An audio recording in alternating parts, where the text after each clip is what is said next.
When I've gone down to West Virginia, I've run it. So it's 9:28 in the PM. Robert and I are heading home. Had an interesting evening. So, to say the least. Let's see. Let's give them a recap. Well, we visited the 3 crossings and my defroster's gone. Okay. I meant like what things occurred. Went up to the cemetery. They've moved the posts back, most likely because of finding more graves. More graves on where the parking area was. So, which isn't surprising, as old as that cemetery is, and how most of the graves are unmarked. So, then we came back, did a walkthrough of the trail and the tunnel, and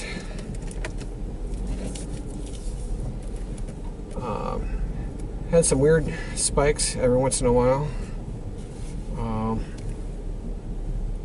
And then back at the Jeep, my EMF detector went off for no reason whatsoever after Robert put his water bottle in front of it. I don't know if the water amplified it. Sometimes natural springs and stuff will amplify paranormal activity, I've heard. But then we went back to the tunnel and had quite an interesting evening there. So what was weird about the back of the Jeep is we were getting some logical responses, and then out of nowhere it just spiked and kind of flipped us out a little bit. Well, yeah, whatever, you know. And the EMF detector, it had been sitting there for a while and hadn't shown any spikes or anything. So, and there was nothing moving around or anything. It was just coming and going. And then at one point I stopped recording, and the camera that is recording this conversation on right now, it started to vibrate in my hand for no reason. It was turned off. The screen was closed, and it was turned off completely. And there's no vibrating mechanism in it, but it was vibrating in my hand. And right when I said my camera's vibrating, the EMS meter, it went all the way to the end of the meter. So, which was a little spooky. Flight response, yeah. But I thought you were either going to punch it, or I didn't know what you were going to do. I kind of backed away from the Jeep at that point. I didn't know what was coming next, but then in the tunnel, I broke my only rule. Well, my major rule. And, what's a good word for that? Because I'm tired, sorry. I was rallying it up. You were provoking. And that's rule number 1. I never provoke because it's rude. But we got results. We got a flashlight flashing. We got a DC field, not AC, until it wanted to spook me anyway. DC response, which is a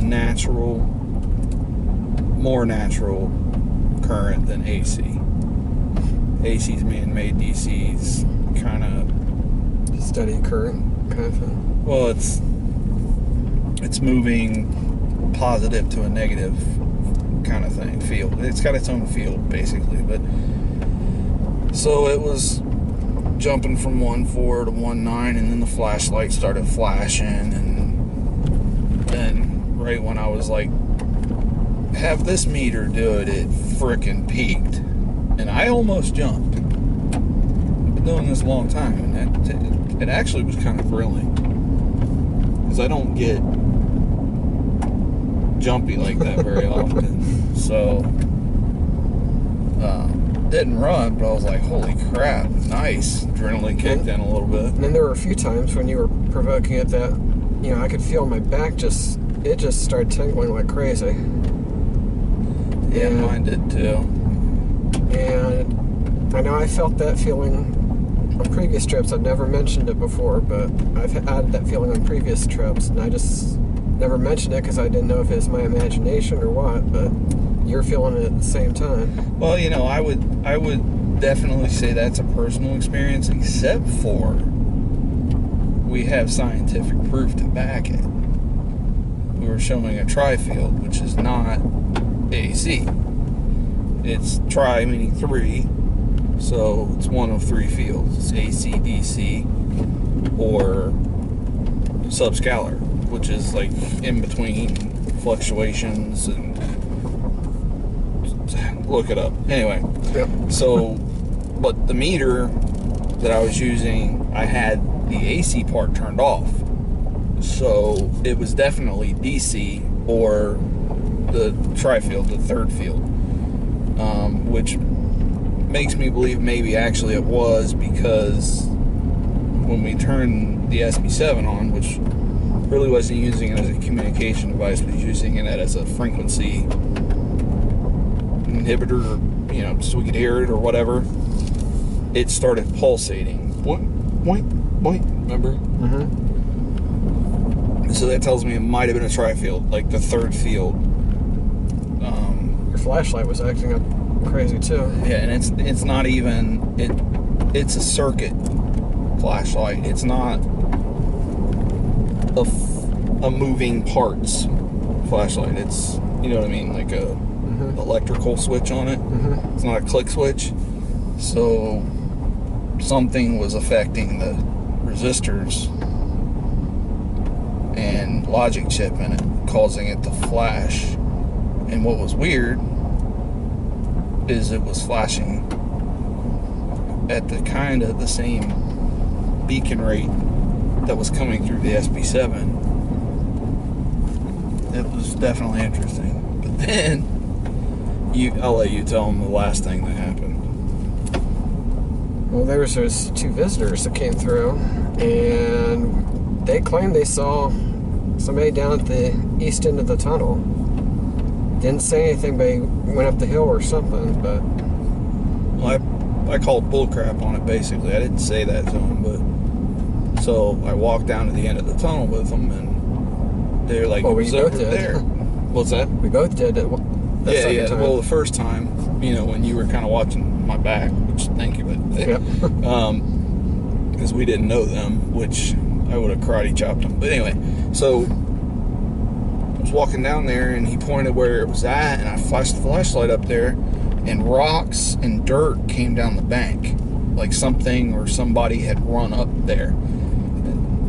The description that the guy said was it was a really big guy.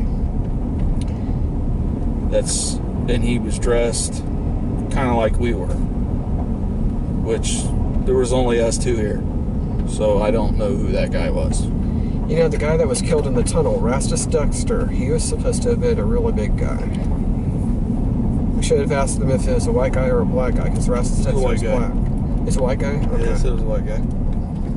Actually, you know what? No, they didn't. And it's on film. So actually, you can go back and look at that. Yeah, well, and see what they say about it, because they didn't say a race. I don't think. No, I don't think they did. He's a big guy. We thought he was with you guys because he was dressed kind of like you, but he was really big. Is what they said. So yeah, it's possible. But so another thing occurred. I have an RCA tape recorder. It has a lock feature, play feature.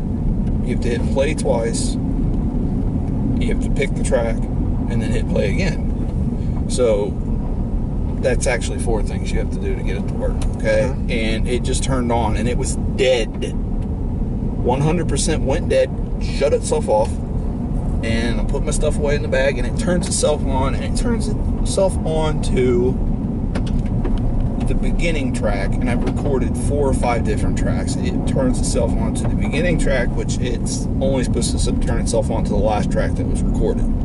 It turns itself onto the beginning track of the first time I recorded 1 of 5. I didn't tell you that part. So that was a little interesting, to say the least. Which, like I said, I like that kind of stuff when it does that, because that's what it's all about, right? Living. Yep. Yeah, it's the tunnel and the visit to this area has definitely lived up to what I've heard in the past, and that is that every trip is different. And this was definitely different. My first trip, I went up during winter. There was like 2 feet of snow, and we trucked back. That's before the bridge was put back. And you were saying different stories, so I'm telling you. I took a picture, and only half of the picture exposed. And we're talking digital. We're not talking film. So I analyzed it. What's it called when you put it in negative form? Revert. I know what you're referring Negative reversion, I believe is what it's called. But the feature where you change the colors in exact reverse.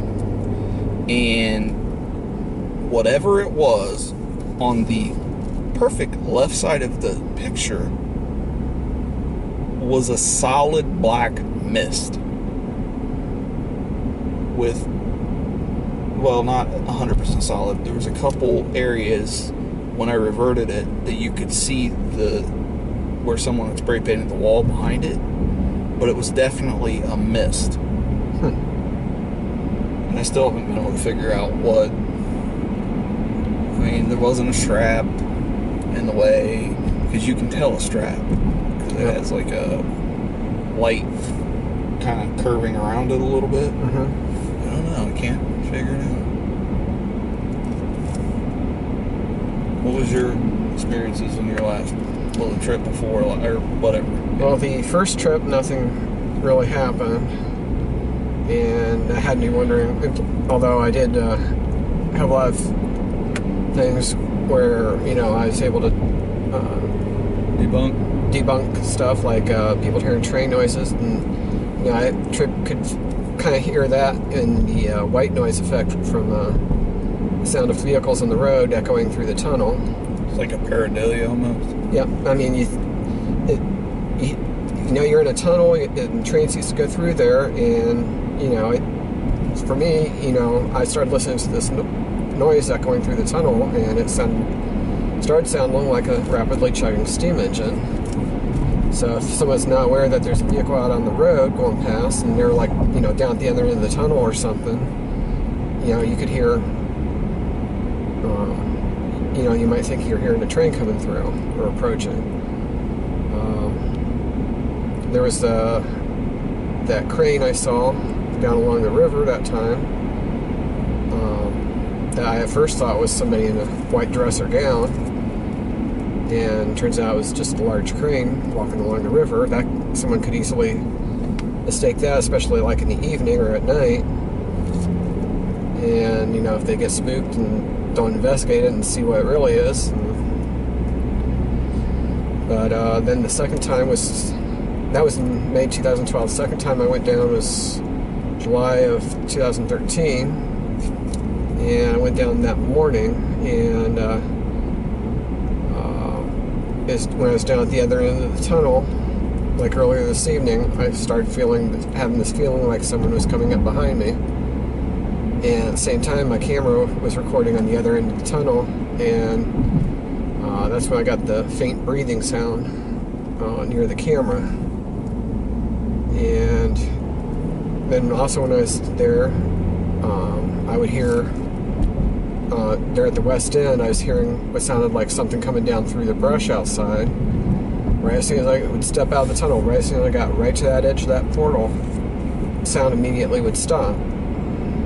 Are you talking like the same place that they said they saw the guy? This is at the other end, okay. At the west end. But what was interesting about that guy was, you know, people have said that they've seen somebody up above the tunnel. So,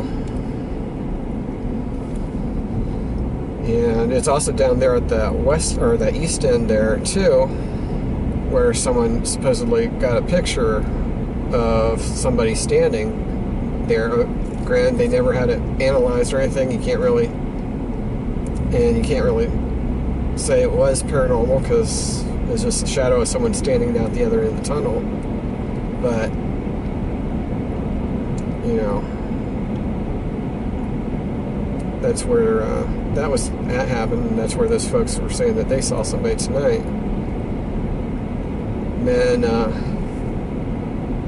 let's see, 2014, I didn't make it down because the weather wasn't cooperating that year. 2015, I came down that October, and that's when I started having all the issues with when I was turning around up at the cemetery, my camera stopped recording on its own.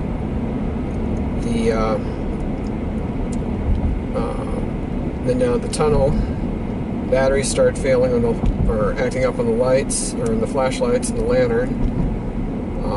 Now I got those weird EMF spikes at the east end of where the bridge used to be, the original bridge anyway. And the flashlight that I had came from the cordless drill set that my parents got me one year for Christmas. You know, it came with two batteries, one for the drill and one for the flashlight, and they're interchangeable. I had both of those fully charged when I came down. When I was at the tunnel, I only used the one battery, and it was only half lighting the light in the flashlight. I got home that evening, and it lit up fully bright, like normal. And used it in my cordless drill that weekend, and then when that ran out, I went to use the other one thinking it was fully charged because I hadn't used it, and it was completely drained. It only turned the drill about half a turn. So, granted, it's not proof 100% of the paranormal, but it's unusual. Well, and yeah, well, we talked about the void of energy in an area can. And then there was last year, in 2016, was when I didn't see anything. I didn't catch anything on video, but there were those people that came through around 8 o'clock in the evening, and one of them was shooting pictures with their cell phone, and the flash went off, and the couple that's in the picture, the girl, she said that she saw something go up from the floor of the tunnel towards the ceiling in front of them when that flash went off. And when you look at the picture, they were nice enough to email me the picture and let me use it in my video last year. There's a streak of light coming up from the other side of them. It's not in front of them, between them and the camera. It disappears when it hits the guy on the left. And it's just a streak of something bright going up from the floor to the ceiling. Like a beam of light? Yeah, kind of like a streak coming down or going up. So, I thought that was kind of interesting. I didn't catch it on camera. I played it, if you look at the video, I had it playing frame by frame when the flash went off. But I didn't see anything on there, but it definitely showed up on the picture that she sent me. So, but then of course all the things that happened today and this evening, and what's nice is a lot of that's on film. Yep, because I was recording video pretty much the whole time at the tunnel there for a while. So, yeah, my camera's a pig, everybody. So I think I'm gonna buy it's called what do they call that again? It's like a battery. It's a battery pack, but it locks on the bottom of my Canon. I got a IT3. It's big and bulky. It's like a brick, and it locks on the bottom, and you can put 4 batteries in it at one time, so it'll last like 20 some hours. And you can also put your instead of using a SD card, you can use one of those, what do they call those? They're like mini drives almost. Flash drives or USB drives? Well, it's not a flash drive.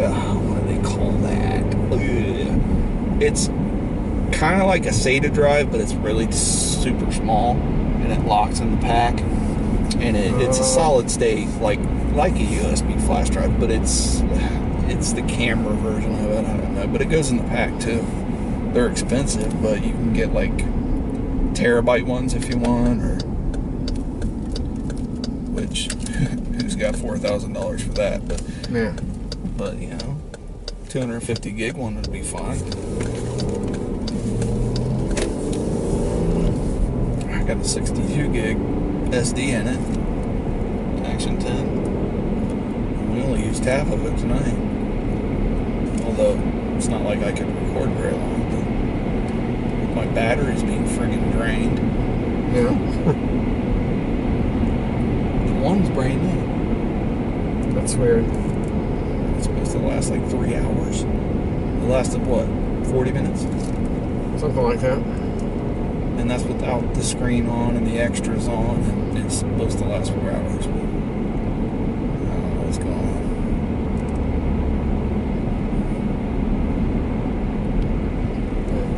It was a good trip. Whether we caught anything or not, I think we might have, but one, we got away from the stress of work and got out and got to see this beautiful area. I mean, the scenery down here is just gorgeous, and you living around Columbus and driving on the freeways and construction and everything, it's so nice just to come down here and get away from everything and enjoy nature. And exactly. See a little history, and hopefully caught something on video or my pictures, and so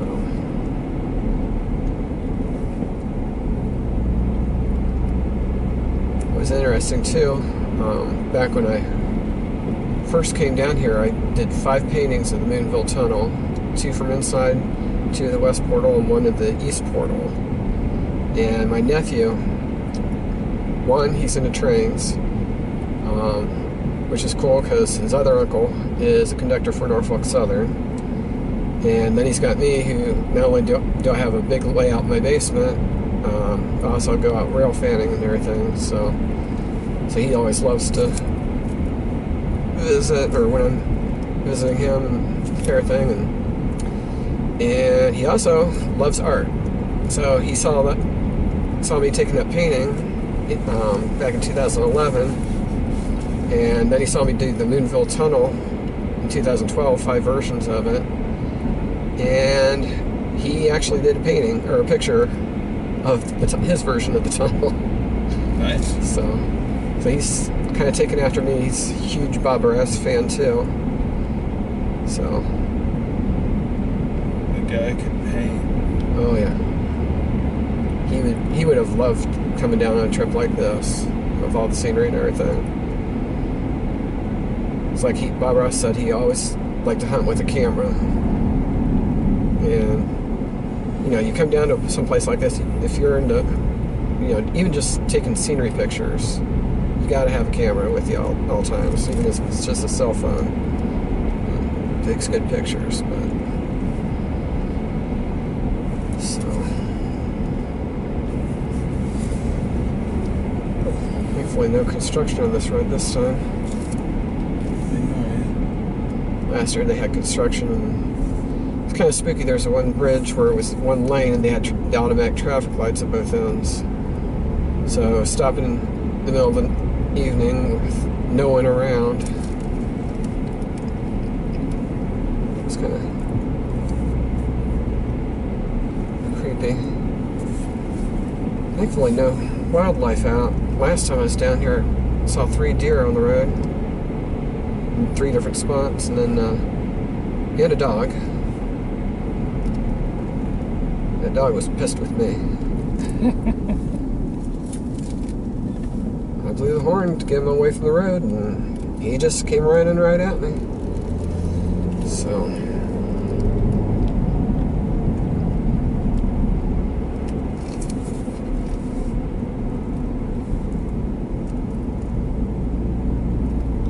reminds me of an old story my grandpa told me. There was a dog that would chase and bite his tires down the street, and this was before you had steel walls that were just white wall tires. So this dog would actually messed the tires up a little bit. So one day he bought a bag of potatoes, and we're talking a cloth bag back then, and he tied it to the wheel, and he drove slow. When that dog come up, he sped up and knocked that dog quarter. Dog was laying knocked out. He said that dog never ran after his car again. yeah. You just made me think of that. Because they'll bite your tires. They are crazy. Well, we had a Shelby back when I was a kid. He hated engine noises. And we, turn on the garage door, he would go, to raise his garage door, and he would go nuts. And start up the car, he would go nuts. And there was one morning, and he apparently was in the garage door's up, and my brother and I were, well, I'm not sure if it was my brother. Actually, it might have just been me, because I don't think my brother was going to school yet. But he heard the bus pull up, and he went running out and actually ran underneath the bus. It was underneath the front end of the bus under the motor. Oh, wow. And thankfully the bus driver saw him going under the bus and slowed to a crawl, and we got him out. And yeah, that was kind of scary. Those dogs always think they're bigger than they are. Yep. So.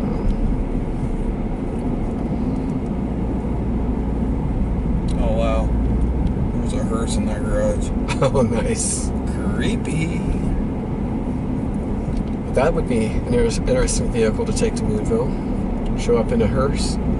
If it was used, man, I'd be like, oh, how many bodies have been in the back of this thing? Man, that's an old 68. Oh, man, that would be... Well, I remember when I was up to Mansfield. Did I ever tell you about the place I worked at up in Mansfield?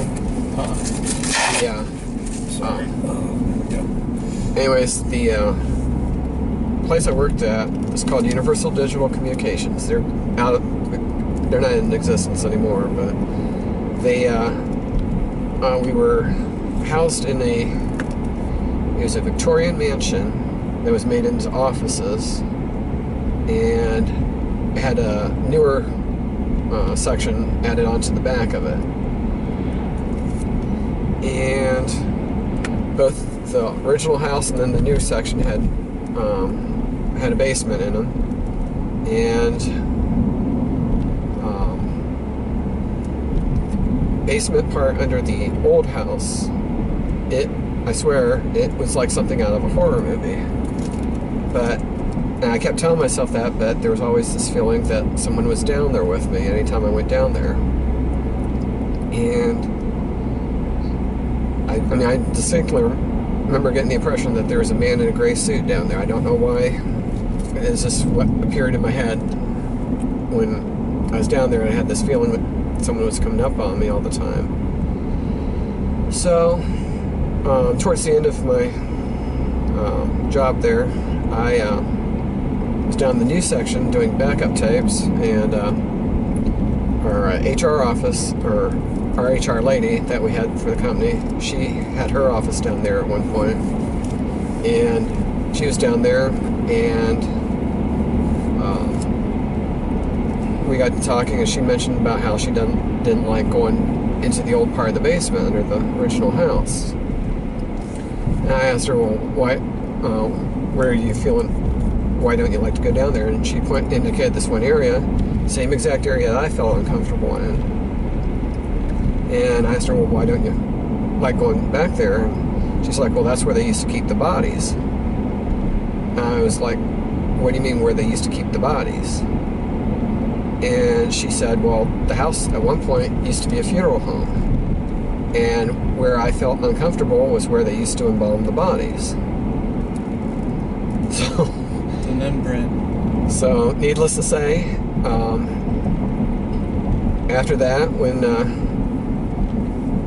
if I was working in that place alone or at night, I did not go down to that part of the basement. That was a bit too much of a shock for me. But,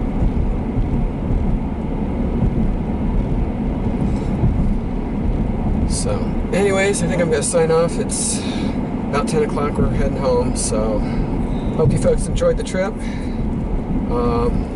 Robert, what YouTube channel is your YouTube channel again? Paranormal Brothers. Paranormal Brothers. So, hope you enjoyed my videos. Check out Robert's videos.